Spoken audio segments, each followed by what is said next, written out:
about a ribbon cutting. We know nothing about programs in the pavilion. Okay. We know nothing for our community. Okay, well, two things. First of all, if everyone doesn't stop talking, I'm not going to answer, okay? You need to stop talking. I don't know what you do in school if you put your hand up and everyone zips it, but you need to stop talking, okay? So first of all, the reason why we're having the ribbon cutting today is because Joanne Poirier is going in the hospital to have surgery. And she wasn't going to be able to come down here till the end of the summer to cut the ribbon on the building. So out of respect for Joanne, who's done a lot of work with all of us to refurbish the community, we put the date before her surgery. So I think you can all respect the fact we're trying to accommodate. Anyone who knows my assistant, right behind you. Nicole, who's with me. Okay, Nicole, come here for a second. You may want to have a look at Nicole. There's a second reason why we're having our ribbon snipping now, is Nicole has worked her fingers to the bone to help get this building built. So I want her to be part of the celebration before she couldn't join us.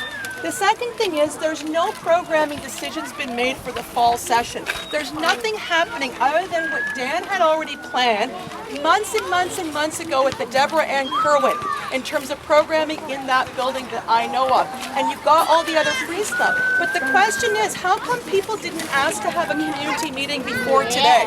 That's my question. It's not my job to do that. That's up to staff because councillors don't program it. I've already talked to no, just a second. Her question was, why didn't I do it? Sylvie Manser met with me yesterday and she sent an email today acknowledging everything that we're just saying here. So who communicates this back to the community? I think that in fairness to everyone, that we all need to communicate better. We can all agree on that. There's a huge communication issue here, but you didn't let me finish. About this paper though? Yes. It's ages. You can talk to Dan. It's ages from 8 and up. I have a 6-year-old who now cannot go to any free program. Explain that to her.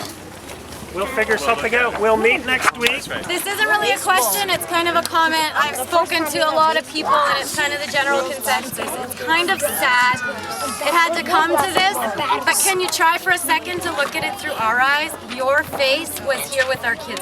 We don't know who else to look to. It was your words. No, can I just finish? We're not blaming you, we're not blaming anybody. This is what you get when you have a caring community.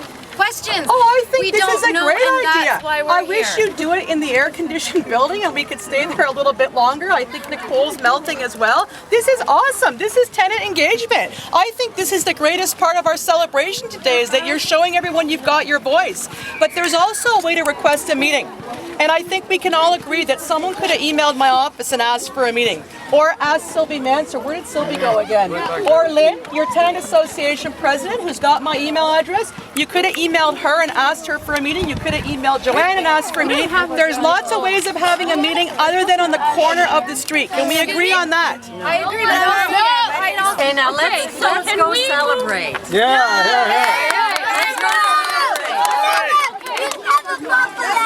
Let's go. All the thanks today goes to the community. So I want to personally thank the community who's here today, who for many, many years has participated in the No Communities Left Behind program to get us to where we are today so that we could have this beautiful, beautiful building ready to do programs and participate with other members of the community. So special, big thanks to the community who is here. So congratulations for all the hard work that you did, the meetings you came to, talking about your vision. When you look inside that building, it's going to look exactly like you thought it might when you look at the pictures that you saw in the fall.